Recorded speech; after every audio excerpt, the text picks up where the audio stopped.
this is an attempt to share the spirituality of growth, of the body, of the integration. And Kate just has this amazing ability to retain facts about the body, facts about, you know, well, but you bring in this other side of it, this more, you know, book learning aspect. Yeah, it does stick in the mind, but Yeah. that's why the body gets. But we share. We do. We're good compliments. And she can tell a story. Like, I can't believe all the detail that you put in the story, as well as weaving in astrology. So with that, I give you Kate. Hello, everybody. Yay.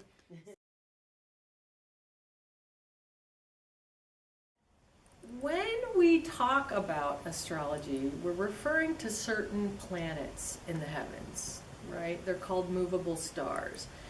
And those planets, until very recently, were gods and goddesses in every other culture in the world, with temples and offerings and feast days, and a wonderful way to for human beings to be connected to what we consider the spiritual world, or the world of the invisibles.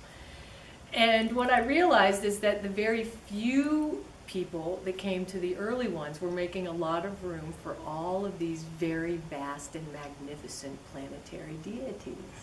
So this is like a ritual, actually. Yeah. You know, that's what I think of it is, because ritual is just intention to connect with something beyond your five senses, and it doesn't necessarily have anything to do with the human world, although the human world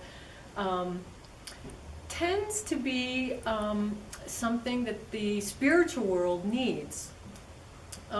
There is this really lovely quote by a guy named Peter Brook, and he's a performance artist, and he said, for any performance, you know, thinking back to performance as ritual, he says the important thing to remember is that there is an invisible spiritual world that wants to be made visible. And that's basically what I think of when I think of astrology. Particular weather is what we're going to talk about, right? How this pulls down to any given chart is some things you relate to very personally, and you're like, oh yeah, that's exactly. And then I'll say other things, and it'll be like, I'm not going through that so much. Mm-hmm. That's because everybody's chart's different, right? And so it's all impacted in a different way. Where Mars is retrograde is in the constellation of Libra, which is all about relationships and considering other people. And so for that reason, Mars, it's almost like the Mars energy that is so ready at the start line. It's like, it's spring, I can't wait to go, right? And then it's like, okay, wait a minute, before the gun goes off, we're going to tie this to this, right? And then you have to hold a parasol. Okay, now are you ready to go, right? It means that Mars is not very comfortable in this particular placement. And because so you think about the happiest moments of your life, and you think about this chi ball. And you can pull the chi, which is opening, and let's just pull it a little so they stay connected, and closing. Imagine it's like warm taffy.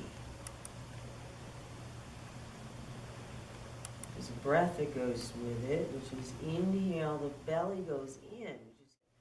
A little every day is very, very powerful.